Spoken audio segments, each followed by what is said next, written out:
কুষ্টিয়া জেলা বিএনপির আহ্বায়ক কমিটি বাতিলের দাবিতে বিক্ষোভ মিছিল ও সমাবেশ করেছেন পদবঞ্চিতরা। অবিলম্বে আহ্বায়ক কমিটি বাতিল করে দলের ত্যাগী নেতাদের নিয়ে নতুন করে কমিটি গঠনের দাবি জানান তারা। সমাবেশে জেলা বিএনপির সাবেক যুগ্ম সাধারণ সম্পাদক কাজল মাজমাদার, আব্দুর রাজ্জাক বাচ্চু, সাংগঠনিক সম্পাদক শামীমুল হাসান অপু ও বিএনপির নেতা মেজবাউর রহমান পিন্টু সহ অন্যান্য নেতৃবৃন্দরা বক্তব্য রাখেন। সারা বাংলাদেশে গণতন্ত্র আছে দলের ভিতরে, কিন্তু আমাদের কুষ্টিয়ায় বর্তমানে নতুন কমিটি দেওয়া হয়েছে, এই কমিটির ভিতরে কোনো গণতন্ত্র নাই।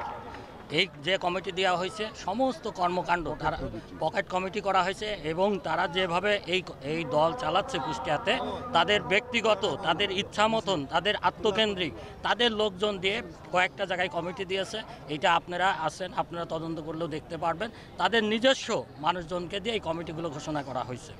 আমাদের কুষ্টিয়া জেলায় যারা দীর্ঘদিন ধরে পরীক্ষিত, ত্যাগী, নির্যাতিত, এই সমস্ত নেতৃবৃন্দ যাদের নামে অসংখ্য মামলা রয়েছে, আওয়ামী লীগ সরকারের সময় যারা ব্যাপকভাবে নির্যাতনের শিকার হয়েছে, কারাগারে ছিল যারা, তাদেরকে বাদ দিয়ে যে 31 সদস্য বিশিষ্ট একটি কমিটি গঠন করা হয়েছিল, সেই কমিটিতে আমাদের নাম সেইভাবে অসংখ্য নেতাকর্মীদের নাম বাদ দিয়ে এবং বিভিন্ন জনকে অবমূল্যায়ন করে যে কমিটি গঠন করা হয়েছিল, এবং তার পাশাপাশি 31 সদস্য বিশিষ্ট কমিটিতে আমরা দেখেছি আহ্বায়ক এবং সদস্য সচিবের একান্ত আস্থাভাজন এবং তার বেডরুমের লোক, মানে যাদের কোনো ত্যাগ নেই, তিতিক্ষা নেই, যাদের কোনো আন্দোলন সংগ্রামে ব্যাপকভাবে সেরকম কোনো ভূমিকা নেই, এবং যারা দীর্ঘ 15-16 বছর আওয়ামী লীগ সরকারের সময় দীর্ঘদিন ধরে যারা আমাদের দফা এক দাবি এক, জাকির কুতুবের পদত্যাগ, এছাড়া এর বাইরে আমাদের কোনো দাবি না। এই দফা আমরা যতদিন পর্যন্ত বর্তমান কমিটি, এই অবৈধ কমিটি থাকবে,